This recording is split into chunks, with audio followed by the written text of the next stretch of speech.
Okay, here we go. So welcome again to the April 2025 ECEF monthly webinar. And Brandon and I are here together, and we will go ahead and get started. How do I go to the next slide on here? Isn't it space? I think so.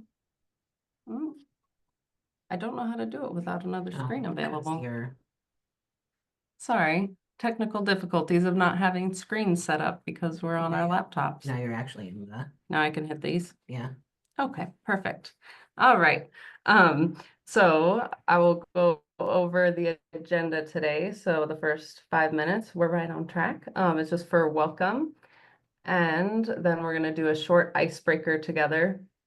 And then we'll have some time for grantees to collaborate, share, connect, and we introduced that a couple webinars ago, just to give some space for any collaboration or program highlights that grantees might want to share with each other. And then we have a check-in and sharing from the evaluation team. And then we have some lovely colleagues joining to talk about the Birth Through 5 literacy plan. And then we have Brandon and I will have very brief at the end ECEF updates, and then some time for questions at the end. Yeah. And I know normally we're a little bit looser in the grantee time in terms of the time flexibility, but because we have so many folks joining us, aside from Emma and myself, we are going to keep that time a lot more strict. So just as a heads up.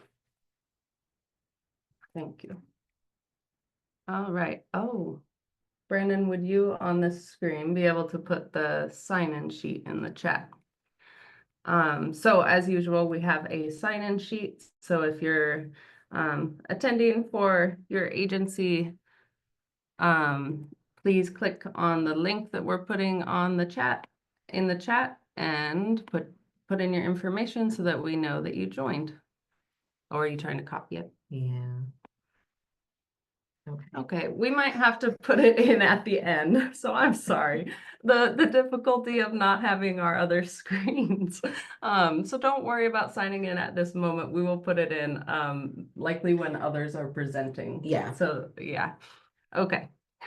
Sorry, everyone. Sorry, it's a funny slideshow today. Okay. Now, did you click on something? Yeah, you should be able to click forward. Okay, now you can. Okay.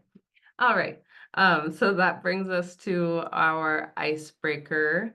And today I wanted to pose the question of just what is one or what is one or more things that you love about working with young children? Or if you serve young children in a more indirect way in your role, what's something you love just about supporting the work with young children? And as we do for our icebreakers, typically you can, we love and invite you to share if you want to come off mute, and otherwise you please put kind of waterfall your responses into the chat.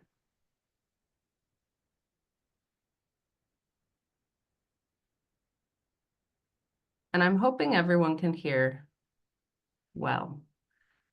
It's all, again, very different with this setup, so I can't tell as well. We can hear you well. Great. Thanks, Heather. One of my favorite things, I am a step or two removed typically from directly, but I'm intentional, and I know Sarah is as well, about every now and then stopping what we're busy work we're doing and going into the center or Little Lions or what have you. My favorite thing, of course, is the interactions with the parents and the children, and watching them grow. So seeing them 5 years down the road or at graduation some year, and in all the years I've been in this in South Lane, it's from North Douglas to Cresswell that we have children that have graduated from programs that I've administered. So I'm happy with that. Thank This you, is Sarah Heather. Callis, and for me, it's just seeing their joy in learning new things and discovering things and in playing with their peers. So that's been that's something that I love to see what our team does. Yeah. Yeah, and we've got a couple in the chat. Amber says that they love the children's innate curiosity to explore and experiment. They're natural researchers. Patricia, I love to see the children joke, laugh, and learn. Kessa, it brings her joy to hear them grow up and with their questions, the unpredictability from Jennifer. Jackie, seeing their faces as they explore and learn new things.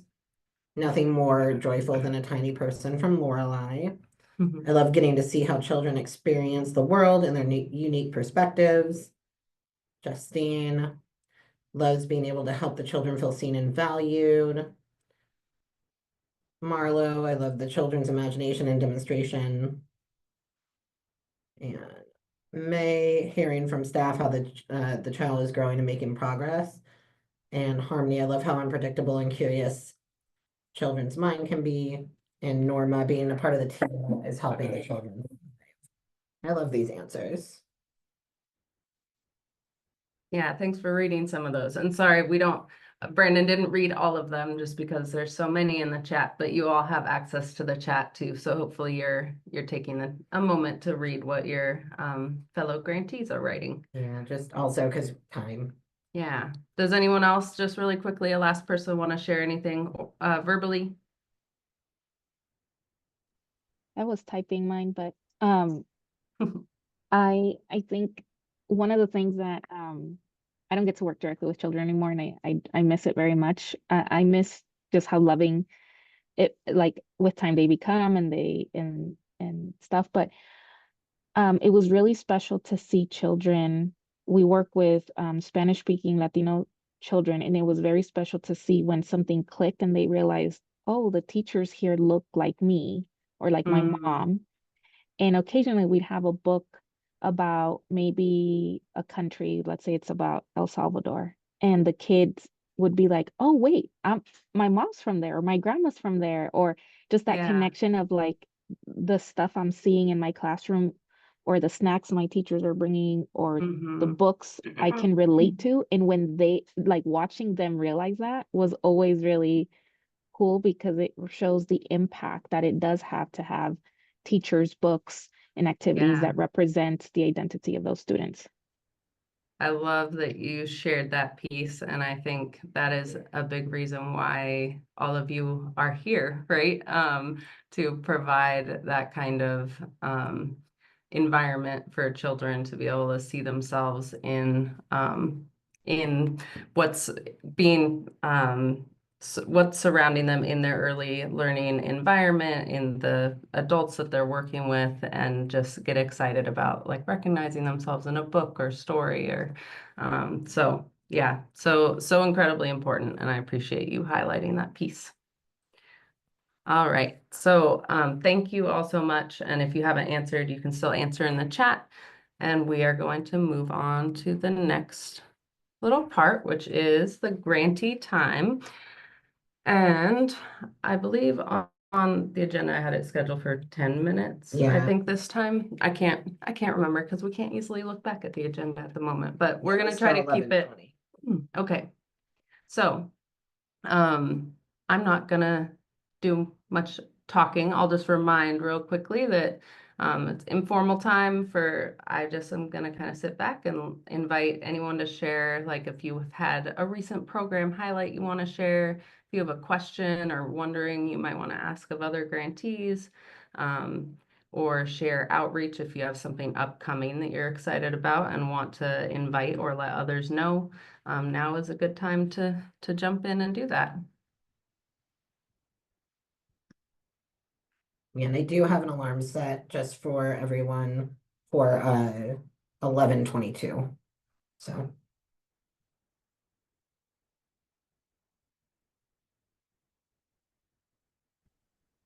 I'd love to share for folks in Portland area, Multnomah, or Gresham, any of this area, we offer these learning centers that are free for community use and for partner use for anyone really. We have a lot of technology that is in these centers. We have 3D printers, we have glow forges, sewing machines.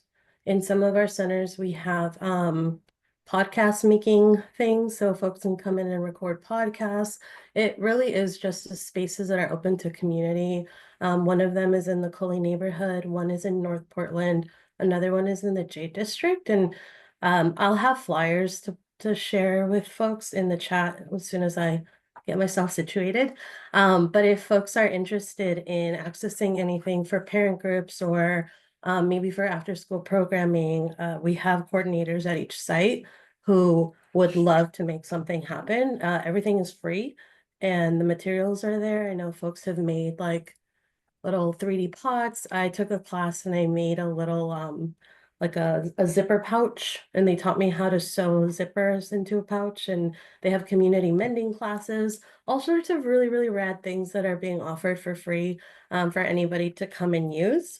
So I'll put in some flyers for things that are coming up, but also if you want to reach out separately, I can connect you all with folks who can give more information about it. Yeah. That's amazing, Flora. Thanks for Mhm. sharing that. Does anyone have any questions for her?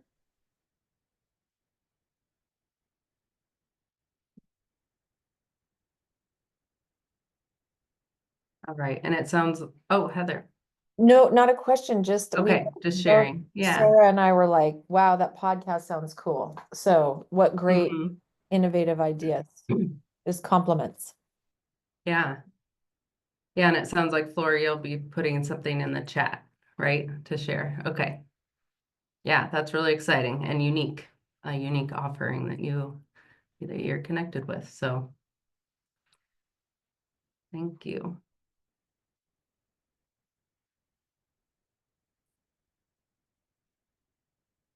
Would anyone else like to share? And again, there's never any pressure. It's just open time. I just like to pause and give ample time for people to generate any thoughts or questions or sharings before we move on.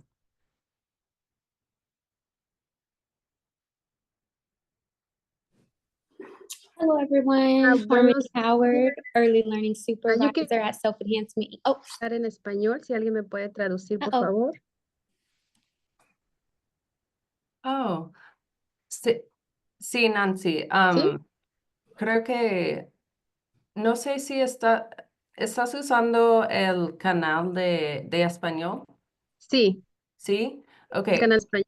creo que ella puede, ah, normalmente la persona que está, yes, Ah, buenos días, mi nombre okay, es Nancy. Harmony, sorry, Es- in just a moment. Okay. Ok, Sí, no sé sí, si ya sí, puedo sí, compartir. sí, claro. Ok, buenos días, mi nombre es Nancy, Ceylan Kaiser Coalition for Equality. Que nosotros estamos trabajando en un proyecto, estamos creando una mini biblioteca en nuestra oficina para estas familias. Es totalmente bilingües, libros bilingües para las edades de 0 a 5 años. También vamos a tener para adolescentes. Entonces, estamos creando esta biblioteca para nuestras familias, para que se sientan venir a un lugar seguro. Sabemos que ahorita están pasando muchas cosas referente a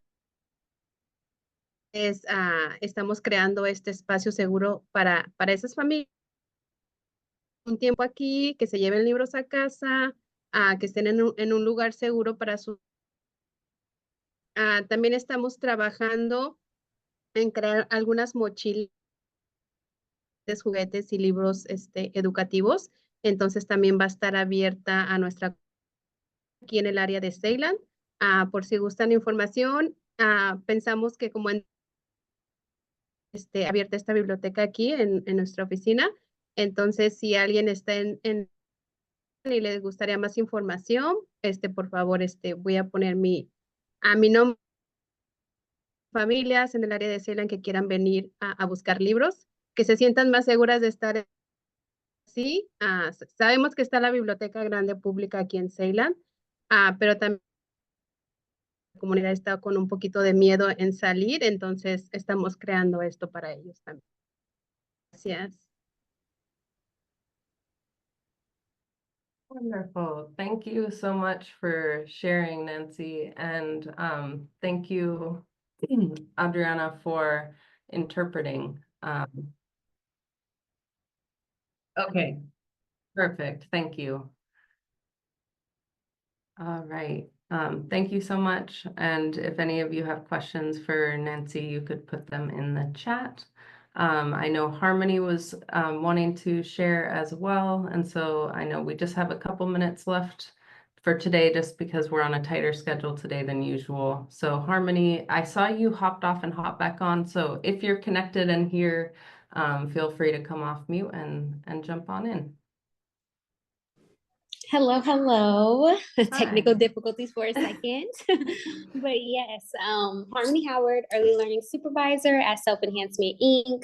And I would love to share about the Fostering a Love for Literacy workshops that we will be starting.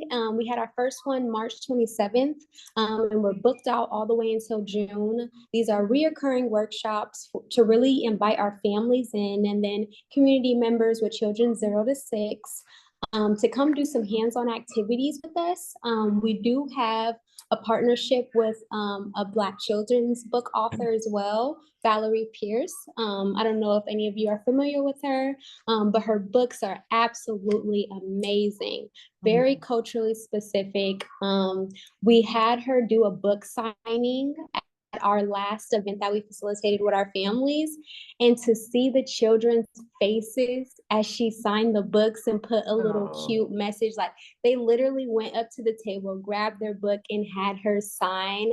And it was the excitement around it and just her like looking forward to her signing a little special message for them, putting their name in a book where they see themselves. It was absolutely beautiful. So we are looking forward to continuing this series with Valerie Pierce, inviting more of our families in, opening it up to the community as well, to really do some hands-on activities, storytelling activities with our parents.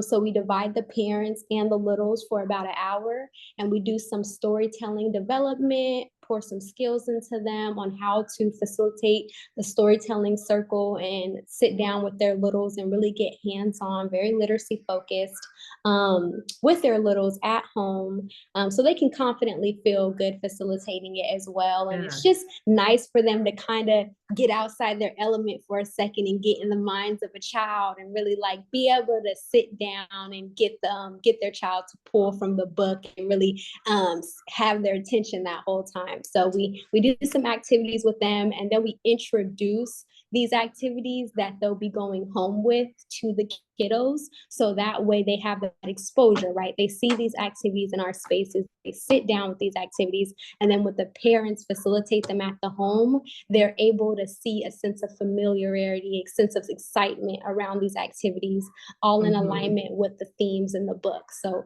all connection, all consistent, and we're looking forward to really see the fruits of this workshop. It's something new that we're doing, but Valerie has been amazing. And yes, I look forward to sharing more. I will definitely keep you guys posted on like the flyers as we spread the word. But yeah, just wanted to share that highlight.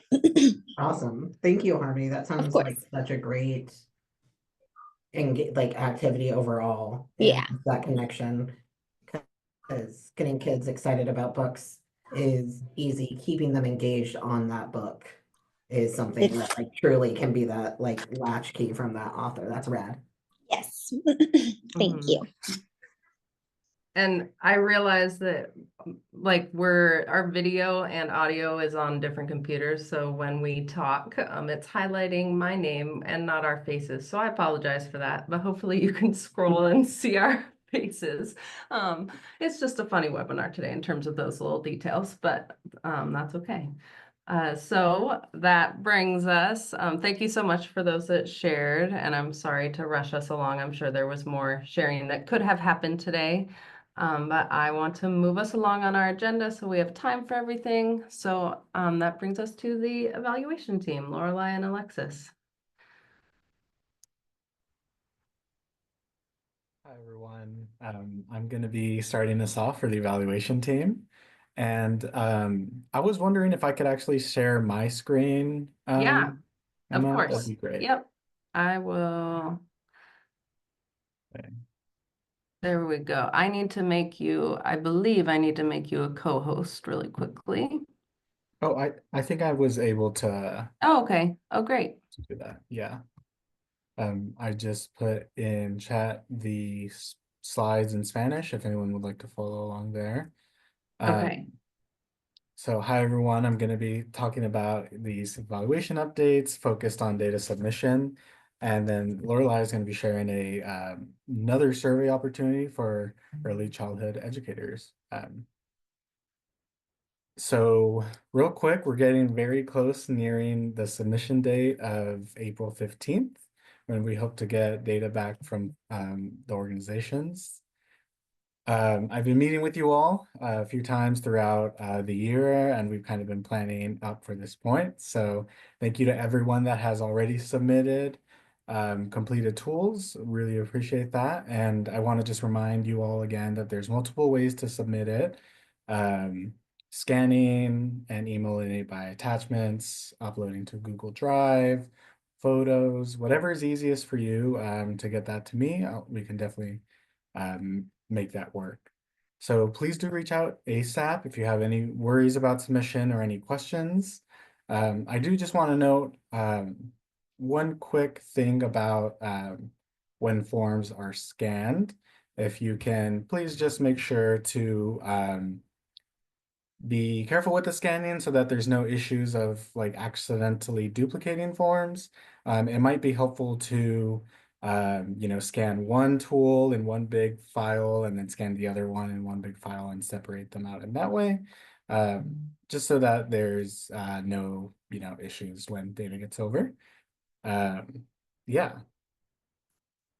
Alexis, can I interrupt you really quickly? Yeah.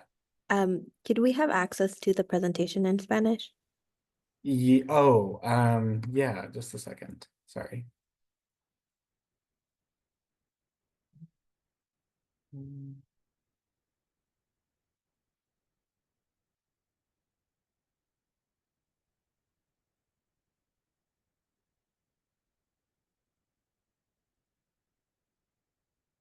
Okay, great. So everyone should have access now there with that. Sorry about that. Let me hop back on here. Okay. And please do let me know if that didn't work. I think it did, but so other important reminders is just the 3 tools that we hope to have be completed by families and or staff. So at the parent level, we have the caregiver reflections, the caregiver feedback. Then at the child level, which can be completed by families and or staff, we have the child level reflections tool. Please remember not to include any identifying information. And the main thing we've seen is that for the child level tool, there are some names that are accidentally being scanned over. So for that, if you could please just mark it out with the marker before it's scanned. But please do leave the child's age. That's pretty important to get to us as well. It's just the name there that we included there for you all for tracking purposes. And then yeah, once it's sent over to us, if you all can please scan that out, that'd be really helpful. So if you have any questions, please do reach out to me. Again, happy to schedule a conversation to help with any aspects or issues that you might be running into. Just wanted to inform you all that I will be out of office starting April 29th, and I will be coming back May 12th. So please do try to submit data to me before this date if there is any issues that you run into. For help while I'm out, you can definitely reach out to Lorelai. And again, just thank you all for your participation and investment in the process so far. It's been great working with you all.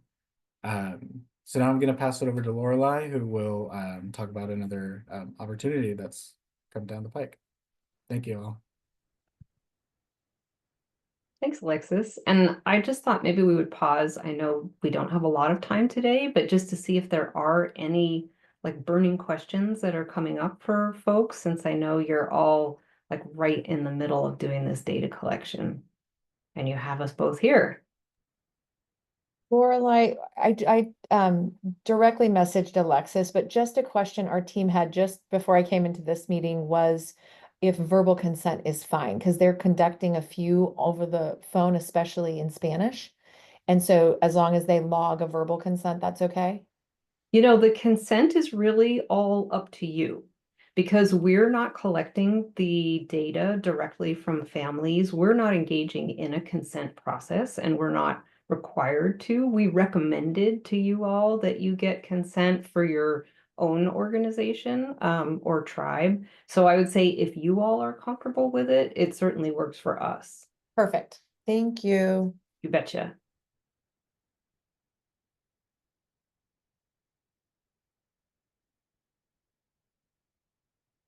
All right, well, I'll move us along, and needless to say, if there are any questions coming up, please just don't hesitate to reach out to either one of us.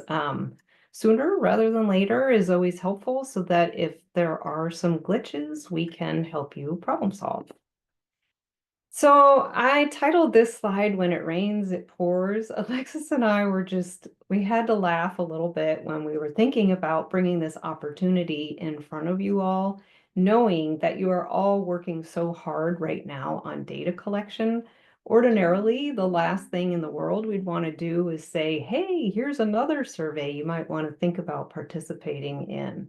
But we actually think that it's a really important opportunity that you all would want to know about and seriously consider participating in. So we know the timing is terrible and we apologize for that. And so we just thank you in advance for kind of hearing us out. And then needless to say, it's totally up to you whether or not you want to participate. But we wanted to make sure that this was on your radar for sure. So this is a survey that is specifically for early childhood education and care providers, but there are some reasons why we think the ECEF grantee participation could make a really big difference this year in this survey for both families and early educators of color, and especially for understanding the importance of culturally specific and responsive early childhood education. And next slide, Alex.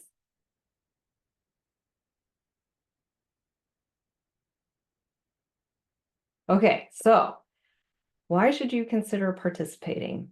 This is, I think, the 5th or the 6th year that this statewide provider survey has been conducted.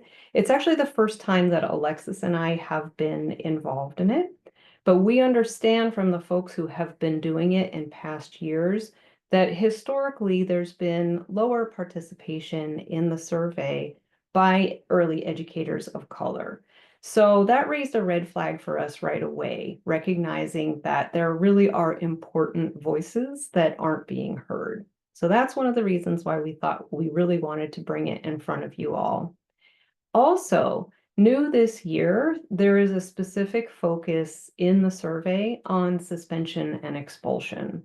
So currently, we actually don't have a whole lot of data in Oregon that documents the disparities that we know exist across the nation. And sometimes those kind of hard numbers can be really important and helpful to have. So again, we're seeing this as an opportunity to gather that information that is currently kind of missing. Next slide, please. Okay, some more reasons for considering participating. One of the really interesting things that jumped out to us, again, from these prior surveys, is a finding that is emerging that early educators of color in Oregon specifically are statistically significantly less likely to suspend and expel. Now, this might not come as a surprise to any of you all, and we know that we heard about this from you in the in-depth interviews that we did a year or two ago. We heard quite a bit from folks about having a whole philosophical orientation that really discouraged suspension and expulsion. And I'm sure that you all know that this is a huge priority of the state right now. So we think this is a really important and meaningful finding that we would like to be able to bring forward to showcase what you all are really doing right and to better understand that and be able to share it out. So again, that's another reason why we see this survey as an important opportunity for you all. Next slide, please. Okay, so just the logistics. This is a survey that is being sponsored by DELC. Like I said, it's specifically for early childhood education and care providers. That means center and family-based owners, directors, teachers, assistants, and aides. So there's multiple levels of participants in the survey. The questions focus on experiences in the past year. I won't lie, it's pretty long. It takes probably about 30 minutes to complete. And there is a $25 gift card as a very small thank you for participating in the survey. Currently, the survey has been translated into 4 languages other than English, and there's about a month that the survey is open. So the deadline is Friday, May 2nd. Next slide, please. Okay, so when we learned about all of this, we had some questions that came up for us that we imagine might also be coming up for you all. So for one, the gift card amount is definitely low, especially relative to the amount of effort, since it is a long survey.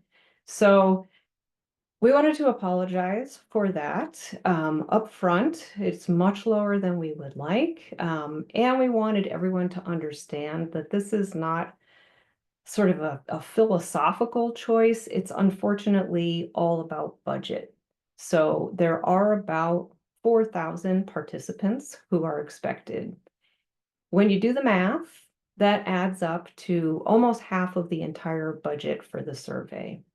So the issue here again, which we've all talked about in this group regarding the ECEF evaluation, is just this chronic ongoing problem with how research itself is funded. So we keep advocating from our end to increase these gift cards and incentives for participating. But I think for this survey, we probably are stuck with the $25 gift card. Next slide. Another concern that rose to the top for us was the 5 language versions.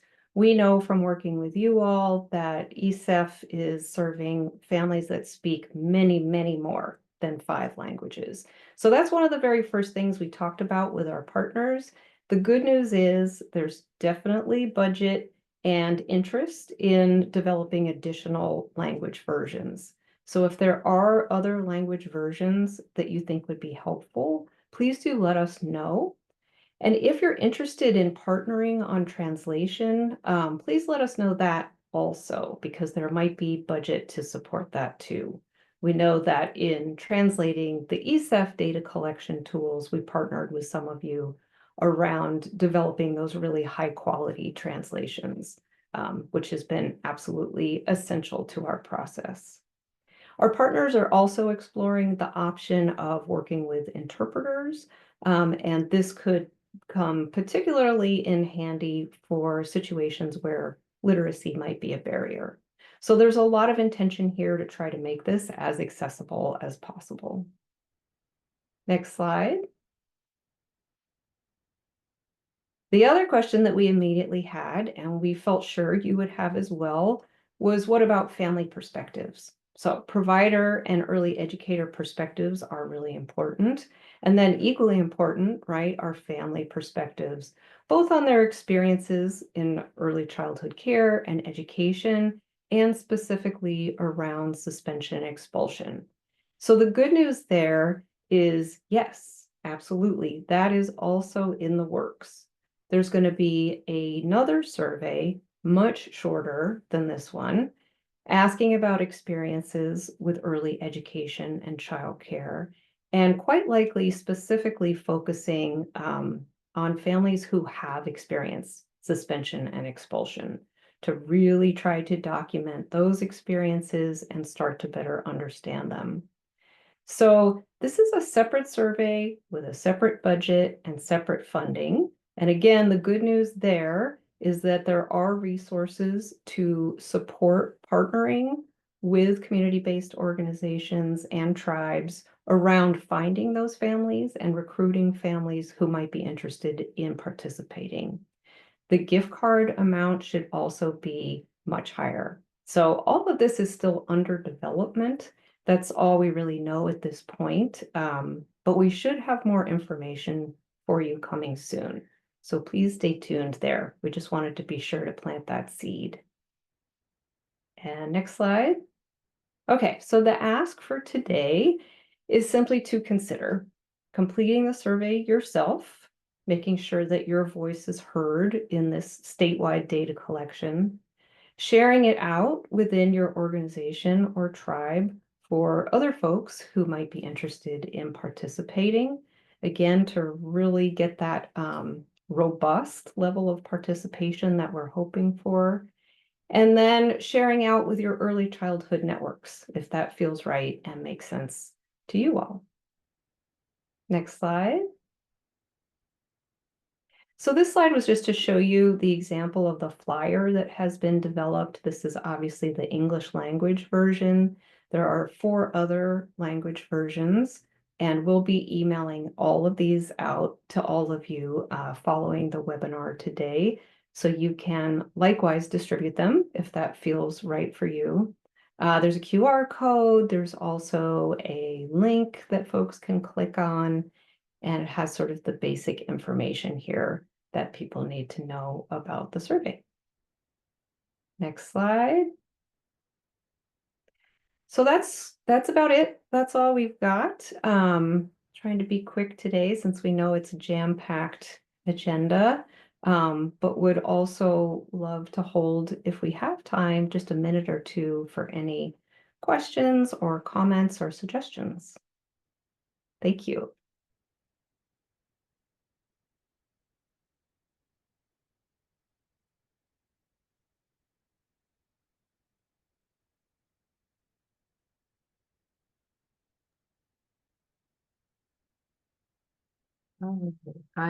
Someone could still ask a question if it comes up.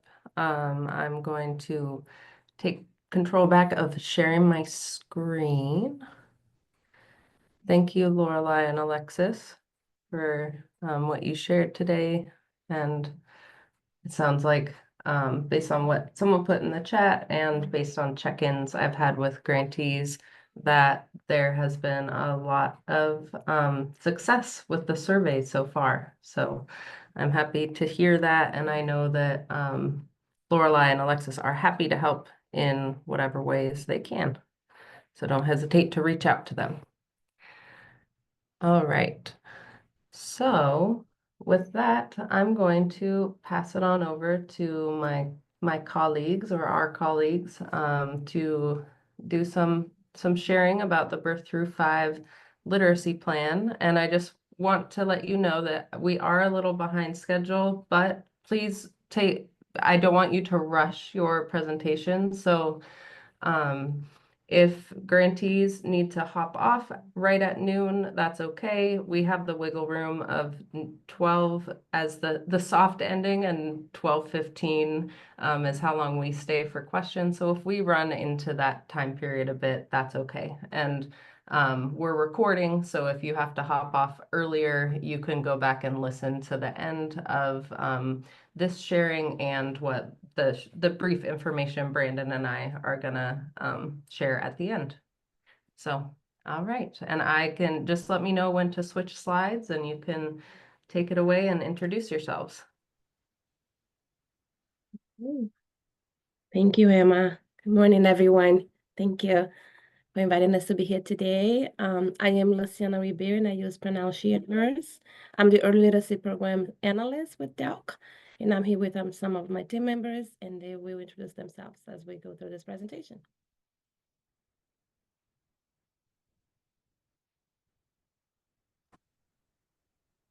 Hi, Laurie.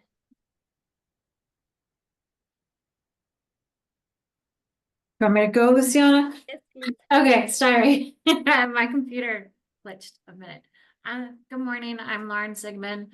I'm a preschool specialist here at Delk. I work on the programs team with Luciana and Emma and Liz. So we're excited to share more about the Birth Through 5 Literacy Initiative with you all. Thank you, Lorraine. Yeah, so because of the sake of the time, we're gonna try to be a little bit fast today, but the agendas for today is we're gonna talk a bit about the Early Literacy Success Initiative, the Birth Through 5 Literacy Plan, about the goals, strategies, and implementation, a review of what's coming the next biennium, and then we'll have some time for questions. Next, please. As some of you know, in 2023, Governor Kotak set a vision for early literacy in Oregon to ensure that every child in the state has a consistent, culturally responsive, and research-aligned literacy supports beginning at birth. And through House Bill 3198, the governor established what we call the Early Literacy Success Initiative, and DALC is in support of the Birth Through 5 Literacy Plan and Grants, and ODE responsible for Early Literacy Success School Grants and the Early Literacy Success Tribal and Community Grants. Next. All right, so the Birth Through 5 Literacy Plan, we will put it in the chat if some of you have not had a chance to look at it. Please, I know it's a long document, but it's worth it to look at it. We'll talk a little bit about, it's a lot of information, but I just wanted to make sure that we had a little bit of background before we dive into the plan's details. Next slide. Just wanted to inform you this DELC, to develop the plans, the goals, the strategies, and outcomes. We really conducted extensive review of both research on high quality early learning programs, and also it's grounded in community engagement with a partnership with the Oregon's Kitchen Table to gather information from various sources, including families, child care providers, home visitors, culturally specific organizations like some of you, and also our region and system partners. And this data was carefully analyzed and organized into what we got key takeaways that we heard from the community to help us inform what we have in a plan. Next, Emma, for next slide. And we will put the link of this OKT's report so you can take a look and see what is that came out from the community. We wanted to make sure that this was a comprehensive statewide engagement to ensure that all voices were at the table that we needed to listen to it in order to inform the plan. And these are some of the key takeaways we heard from the providers that they wanted more professional development in early literacy, and that should be integrated with, SEL, social emotional learning, and also with STEM. Providers wanted to connect more with families, and they wanted to be able to better provide that support, especially for multilingual, bilingual families and how to support their home languages. They needed more specific culturally relevant resources and also flexible funding to be able to support literacy space and community needs, because I heard some of you sharing your amazing stories today. They also shared some challenges with staff capacity, especially like in certain areas of our state, like like more of like the rural areas that has been impacting the accessibility for families to be able to participate in some of the trainings. Providers also, they shared the desire for understanding of how the early literacy milestones for children's ages birth through 5. They did share that big distribution like Dolly Parton Imagination Library is successful, but we need more books for bilingual families, multilingual books that support the diversity in Oregon. They did say partnerships with the library, especially the libraries, are crucial in the literacy support for families, and also they would like to learn more about how to incorporate easy to implement early literacy strategies for families' daily routine. As we know, families are busy and constantly needing some strategies that is easy to do it.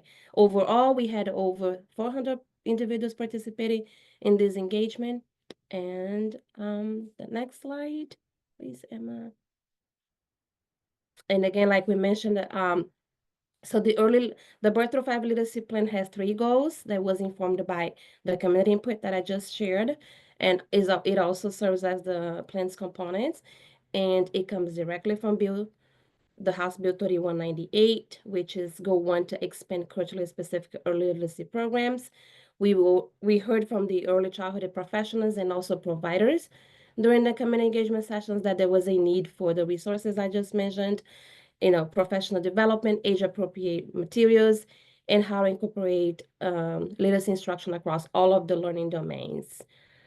Goal 2, to promote the capacity of programs that engage families in early literacy. We also heard from providers and families that they need access to more culturally relevant resources in materials that it's in homes languages to be able to support families. And DELC's strategies to achieve this goal is to continue to strengthen connections with the library system, increase access to books that more responsive to culturally responsive to families, and to continue to listen and elevate families' voice into the process and the decision making as we think about these investments for our plan. Goal 3, to support language revitalization efforts for tribal nations. DELC will continue to follow the non-competitive model, honoring tribal sovereignty and also empowering all the tribes to decide how they want to support leaders in their communities and allow them to develop resources that are specific to meet their needs. Next. So what's next? We know the 2025-27 biennium. Right now, we know we're currently in the middle of legislative sessions, and the funding for implementation from the governor's recommended budget, it allocates approximately 22 million for the Birth Through 5 Literacy Plan implementation and 2.2 million for Dolly Parton Imagination Library to continue to expand that program, and 0.3 million for updates of the current early learning kindergarten guidelines that will support providers with professional development and to support families to continue to develop literacy skills at home. All right, next. The priorities for implementation of these plans is that we will continue to support and enhance, expand current programs that we could have with DELC rather than create a standalone program, and also to use implementation methods that reduce burden on the grantees that we've been hearing from all of you. And we will continue to focus on the development of resources that are needed in the community. Next. Some of the ongoing strategies is continue to collaborate with the Department of Education in the overall support of the Early Literacy Success Initiative, create a structure that elevate families' voice in the decision-making. We want to hear from communities what's needed.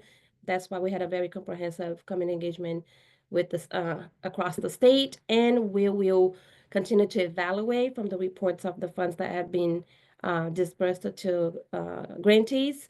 We'll evaluate the initial implementation of the impacts and establish a continuous quality improvement cycle to ensure that the funds are being used and what are the impacts and outcomes for families and children in Oregon.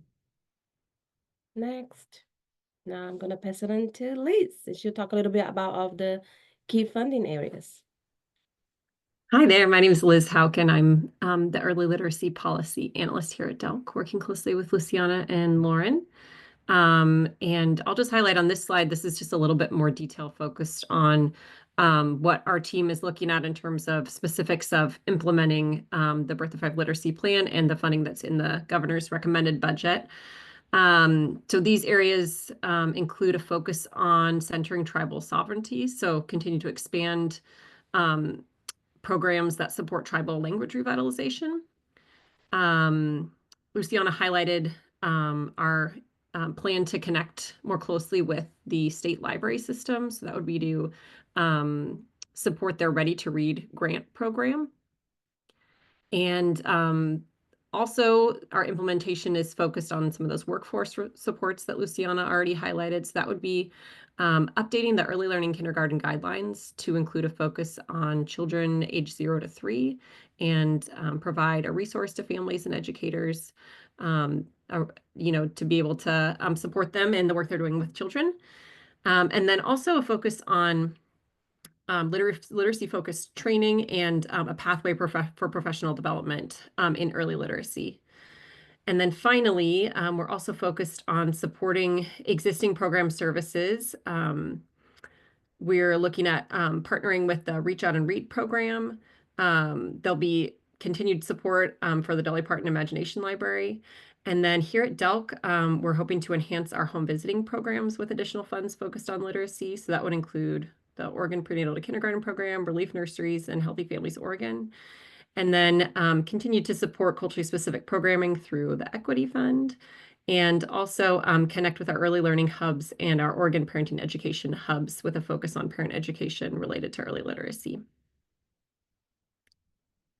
And you can go to, I think, the last slide. So if we have just a couple minutes for reflection, we'd love to hear from you. For folks that did receive Birth to Five literacy funds, we're hoping to hear, your reflections on how the funding went for those one-time funds, what worked well, or what are some challenges that you faced or suggestions you might have for improvement. And then just broadly feedback, thoughts on the next biennium, anything you're excited about or hoping to do with funds in the next biennium.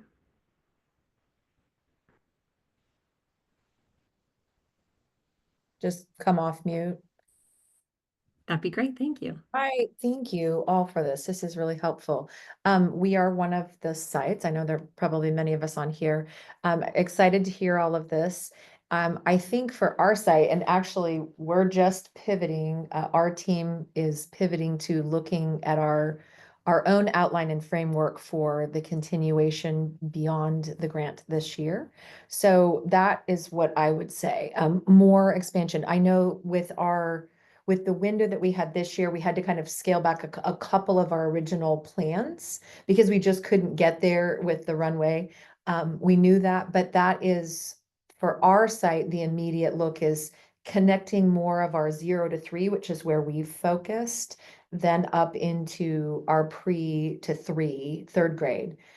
So that's really a huge next step for us, and we would love to be able to do more of that work.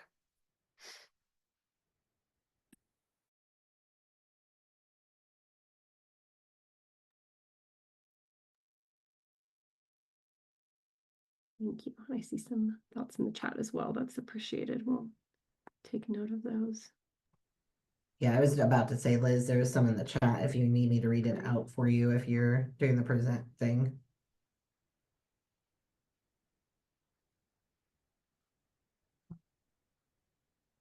On that note, Jennifer said that they love the opportunity to present high quality dual language literacy development for providers in 6 central eastern Oregon counties. A lot of the rural areas just don't have a lot, so giving access has been huge. The training has been really well perceived and the materials used, and the trainings are getting out into the classrooms and the centers, and the feedback they've gotten has been very positive.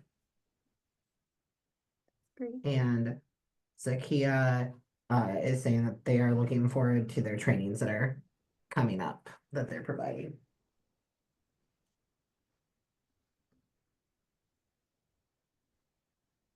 Thank you all. Appreciate the feedback and even the kind of highlights that were mentioned at the beginning of the meeting about the literacy work that's happening already. The new funding from Birth Through 5 would be an opportunity to continue to enhance or expand, or as Heather mentioned, create kind of a more robust program with a longer runway to set up structure.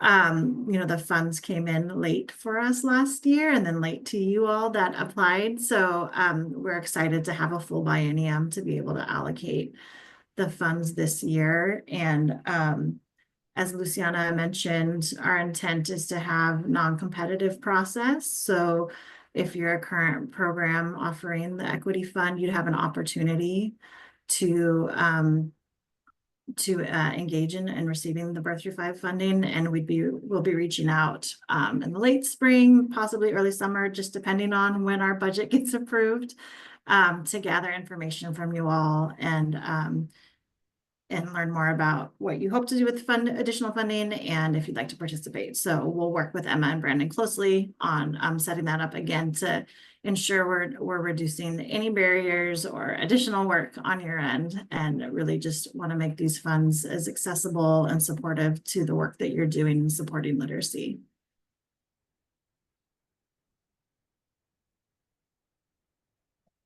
Any other questions? Just a clarifying question, because I didn't see it in there, and I'm sure a lot of our grantees are kind of wondering about the competitiveness or lack thereof for the funds, what kind of the thoughts are on that, so that way they know that end. Sure. So our intent is to set up a funding structure. So essentially the funds, if you opt in to participate, that is up to you. And every grantee that's currently receiving or will be receiving equity funding for the 25-27 biennium will be eligible. And you would let us know if you'd like to participate. And then we'll send out, it will be included as an exhibit to your equity fund grant. And so there'll be this kind of outlining the activities, and as far as deliverables, you'll have that information on hand to determine if you want to participate or not. Our goal is to really align the reporting with the reporting that you already do, again, to help reduce additional work on your end. Does that help, Brandon? Did I miss any components that might be? No, sorry, I got a Teams message that popped up, which is why you saw my face. Oh. Question. No, I think that's great because Okay. that just wasn't addressed in the little slideshow, and that's Yeah. come up at every grantee meeting that we've had recently of like, hey, do you know how the funds are going to work for next year or if it's there? And I'm like, I don't know. You have to wait and see. Ta-da! And today is the ta-da part. I like being the like curtain puller, so that's fun for me. And Luciana put in the chat the email address if you have additional questions. Feel free to reach out to us. And again, just want to mention these are in the governor's recommended budget. So pending adoption of that budget and what it looks like, that will give us a better idea of the dollar amounts and those things, as well as the timeline. So we're watching the legislative session closely to see when we can start moving forward with next steps. Yeah, and just for the grantees, fiscal side of it, we'll know about the birth through 5 budget at the same time we know of any potential COLAs or any increase. So it's going to be that same timeline like we've talked about in those meetings. So. Okay, thank you so much, Lauren, Liz, and Luciana. Appreciate you being here and sharing. I just realized your names all start with L's. You're the triple threat L team. Yes, no. Thank you, Emma, for inviting us. That was great. Yeah, of course. Thanks for taking the time to be here. Any other Appreciate it. questions for the birth through 5 team while we have them here? There's No, it's still Alexis. okay. And I guess you guys will email us when that becomes available, that information.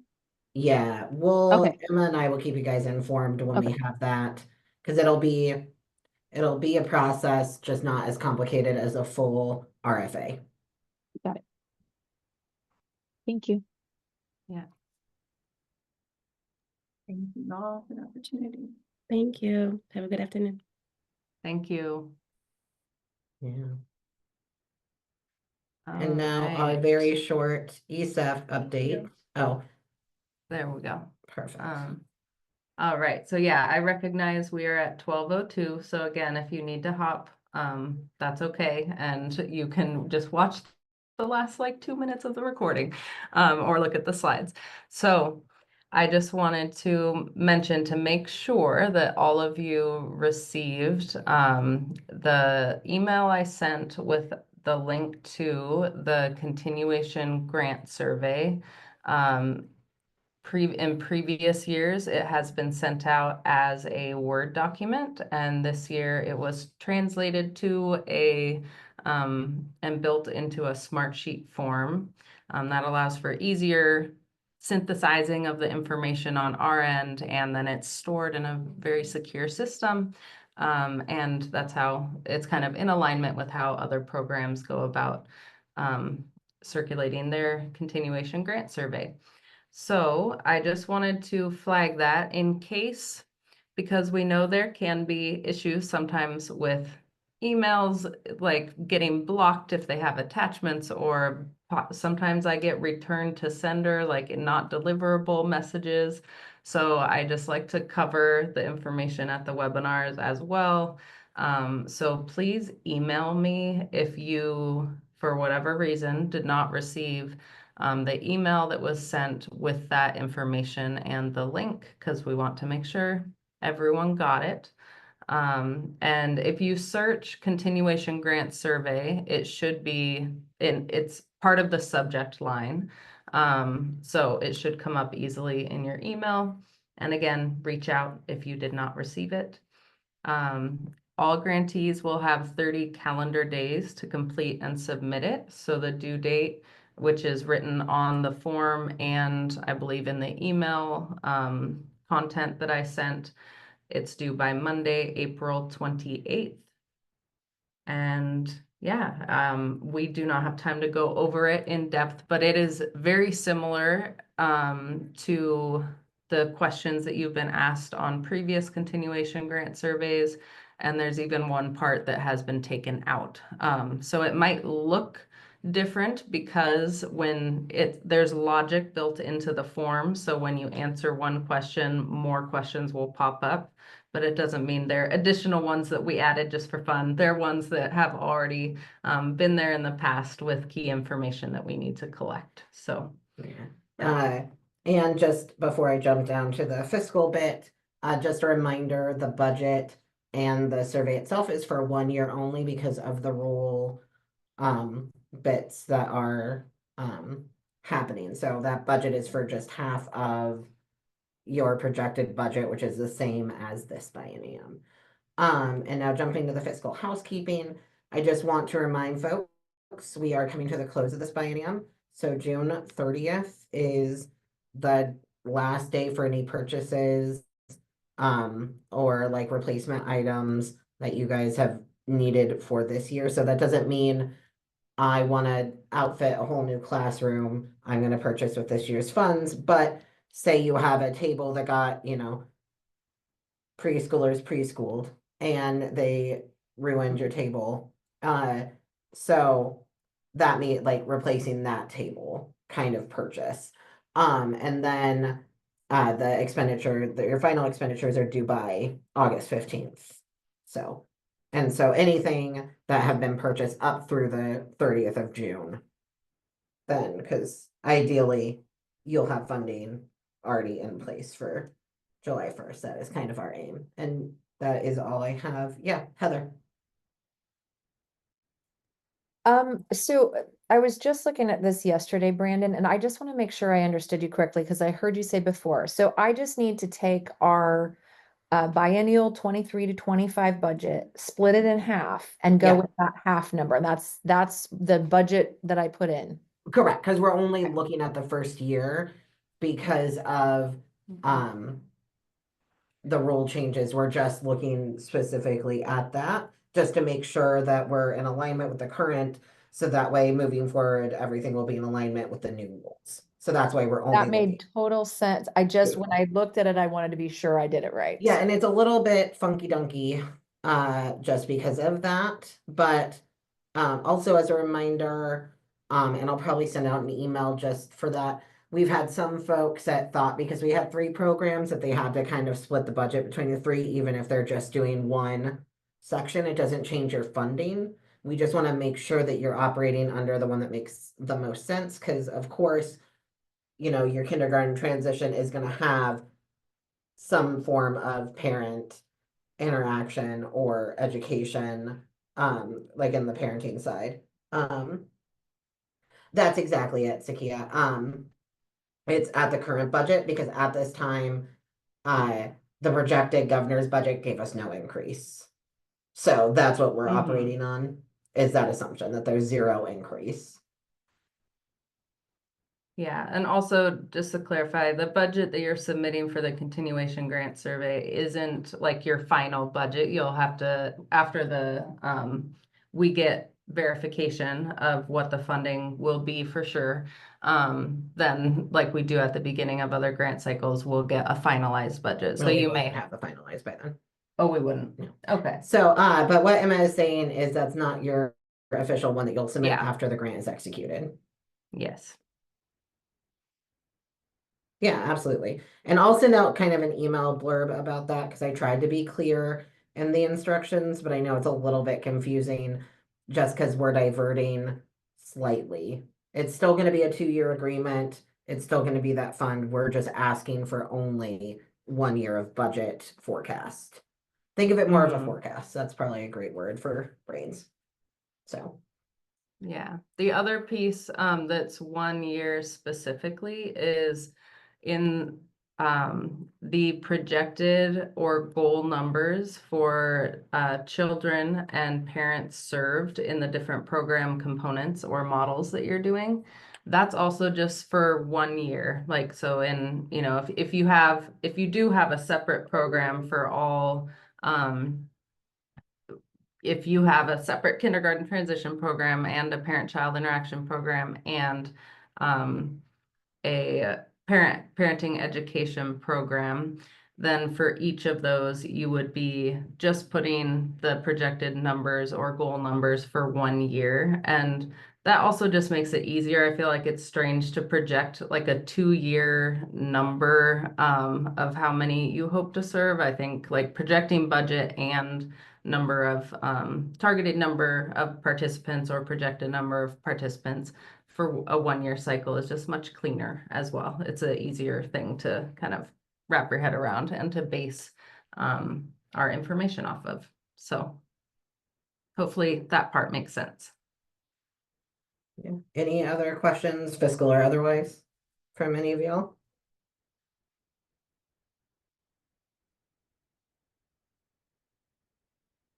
Okay, well, so we will stay on for the next 5 minutes in case anyone does want to stay and ask more specific questions.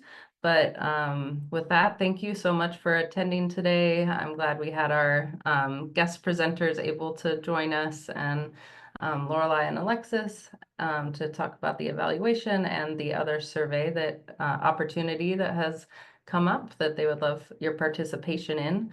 And yeah, wonderful to see all of you and fun to be here together Yeah. hosting. Sorry for the little technical glitches we might have encountered, but it will be back to normal next time, unfortunately, because this is, you know, very rare that we get to be together in person. Because So Emma chose to live.